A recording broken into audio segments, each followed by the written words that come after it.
بڑھاپا بھی بہت عجیب شے ہے۔ اس عمر میں کوئی بھی مصروفیت نہیں ہوتی سوائے ماضی کو یاد کر کے آنسو بہانے کے۔ بچپن سے لے کر لڑکپن تک اور پھر لڑکپن سے جوانی تک کا سفر بہت ہی یادگار ہوتا ہے۔ خوشیوں کو حاصل کر لینے کے بعد ان کے ذریعے زندگی میں رنگ بھرنا، بس یہی سب کچھ ہی زندگی کا مقصد ہوتا ہے۔ لیکن بڑھاپا بہت صبر آزما ہوتا ہے۔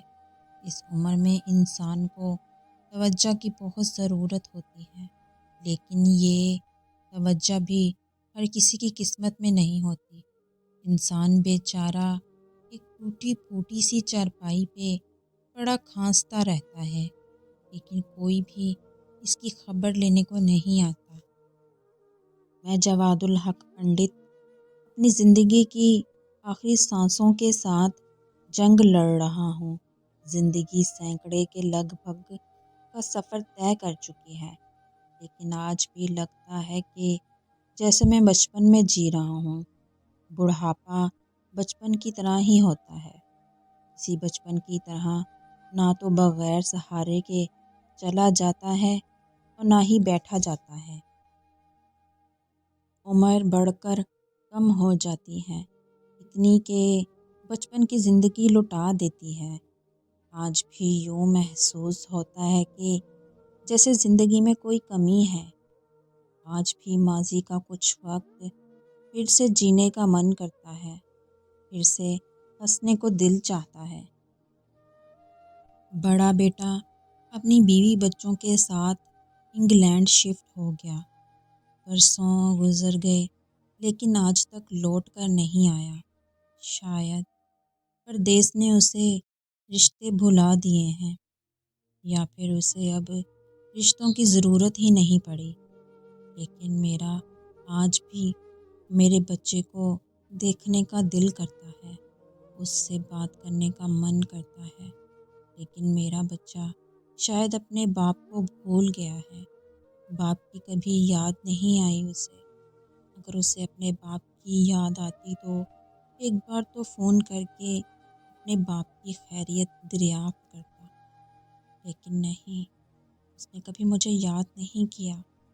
اس کی بے پرواہی سے دل بہت دکھتا ہے، لیکن میں سوائے آنسو بہانے کے اور کر بھی کیا سکتا ہوں۔ چھوٹا بیٹا حماد الحق میرے ساتھ ہی رہتا ہے۔ دراصل اس نے مجھے اپنے ساتھ رکھا ہوا ہے۔ میں اس عمر میں کہاں کسی کو سنبھالنے کی سکت رکھ سکتا ہوں۔ اس کی مہربانی ہے جو اس نے مجھے اپنے گھر کے اسٹور روم میں جگہ دے رکھی ہے۔ کھانا مل جاتا ہے، دیر سویر ہی صحیح۔ میں نے تو اپنے اماں ابا کے ساتھ ایسا سلوک نہیں کیا تھا، پھر میرے بچوں نے کیوں مجھ کو گھر کا کباڑ سمجھ رکھا ہے۔ اگر جیسے کو تیسا والی کہاوت سچ ہے تو میرے ساتھ بالکل غلط ہو رہا ہے۔ میں نے تو اپنے والدین کی مرتے دم تک خدمت کی تھی، ان کا ہر حکم بجا لایا تھا۔ اپنی زندگی کا کوئی بھی فیصلہ کرنے کا اختیار بھی اپنے والدین کو دیا تھا، لیکن میرے بچوں نے تو میرے ساتھ الٹا ہی کیا۔ میری بیوی بانو نے اپنی آخری سانس تک میری خدمت کی تھی۔ اسے مجھ سے عشق تھا، لیکن شاید میں اس کے ساتھ کبھی محبت کر ہی نہیں پایا، چاہ کر بھی نہیں۔ نہیں تو وہ بہت شدید محبت کی مستحق تھی۔ بانو میرے والدین کی پسند تھی۔ والدین کی پسند کے ساتھ میں نے خوشی خوشی شادی کر لی، لیکن کہتے ہیں نا کہ کچھ خواب ہمیشہ ادھورے ہی رہ جاتے ہیں۔ میرے بھی کچھ سپنے تھے، میرے دل نے بھی کسی کی آرزو کی تھی، لیکن میں کبھی دل کی بات زباں پہ لا ہی نہیں پایا، اسے بتا ہی نہیں پایا کہ میں تم سے شدید محبت کرتا ہوں، تمہارے ساتھ بوڑھا ہونا چاہتا ہوں۔ لیکن زبان سے کبھی یہ الفاظ ادا ہو ہی نہیں سکے۔ اس کو کھو دینے کے ڈر سے زباں پہ تالا لگا دیا تھا۔ دل کی بات دل میں ہی رہ کر ناسور بن گئی۔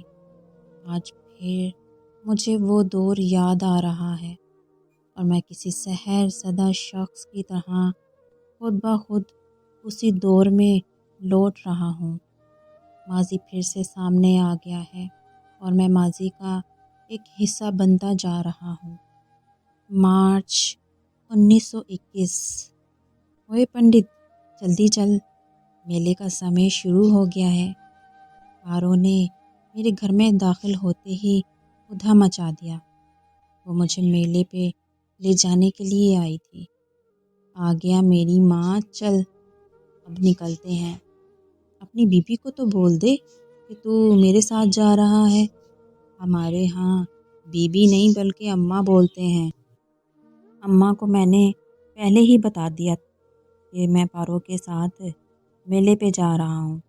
میں نے پارو کو دیکھتے ہوئے جواب دیا۔ میں اور پارو ایک ساتھ گھر سے نکل کر میلے کی طرف جانے لگے۔ پارو میری زندگی کا ایک اہم حصہ تھی۔ ہمارے گھر ساتھ ساتھ تھے۔ اس کے بابو اور میرے ابا آپس میں گہرے دوست تھے۔ یہ دوستی کا رشتہ ہم دونوں گھروں کے ہر ایک فرد میں تھا۔ وہ بھی میری طرح اپنی بیوی اور بابو کی اکلوتی سنتان تھی۔ ہم دونوں کی آپس میں بہت بنتی تھی۔ وہ میری زندگی کی واحد دوست تھی۔ بہت نٹ کھٹ اور تیز ترار تھی۔ ہم دونوں کا زیادہ تر وقت ایک ساتھ ہی گزرتا تھا۔ وہ ہندو تھے جبکہ ہم مسلم، لیکن مذہب کو لے کر ہمارے رشتے کو کوئی فرق نہیں پڑتا تھا۔ وہ ہندو کتاب کی تعلیم حاصل کرتی اور میں قرآن مجید پڑھتا تھا۔ ہم دونوں اپنے اپنے حساب سے مذہبی تھے۔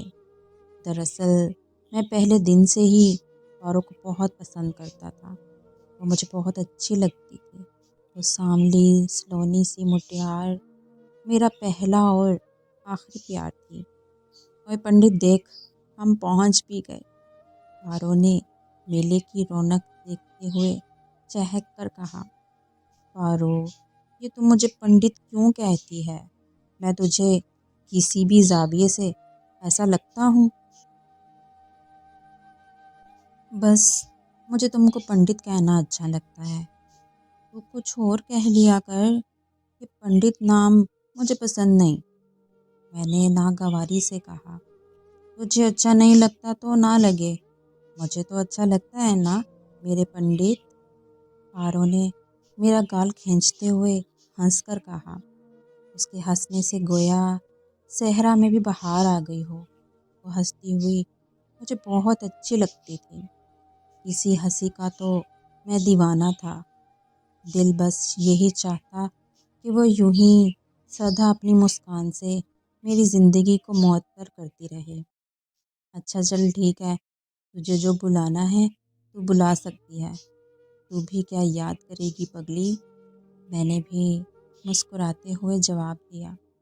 ہم دونوں کو ایک ساتھ کہیں بھی جانے کی روک ٹوک نہیں تھی۔ ہمارے دونوں گھروں کو یہی یقین تھا کہ جواد پارو کو کبھی کچھ ہونے نہیں دے گا۔ میں نے وہ یقین کبھی ٹوٹنے نہیں دیا۔ ہم نے میلے سے واپسی پر اپنے گھر والوں کے لیے کچھ مٹھائی خریدی اور گھر واپس لوٹ آئے۔ زندگی میں اپنوں کا ساتھ ہو تو زندگی بہت خوبصورت ہو جاتی ہے۔ پارو سے میرا کوئی خون کا رشتہ نہیں تھا۔ ہمارا رشتہ تو اس اوپر والے نے بنایا تھا۔ ہمارے اس رشتے میں زندگی کے سبھی رنگ تھے، محبت، خلوص، اپنائیت اور احساس۔ زندگی کا پہیہ یوں ہی چلتا رہا اور ہم بچپن سے لڑکپن کا دور گزار کر جوانی کی حدود میں داخل ہو گئے۔ وہ بھی مدھو بالا کی طرح حسین ہو گئی تھی اور میں بھی تلک کمار کے جیسا گبرو جوان بن گیا۔ ہمارے بیچ کچھ بھی نہیں بدلا تھا۔ آج بھی ہم دونوں ایک دوسرے کے سب سے اچھے دوست تھے۔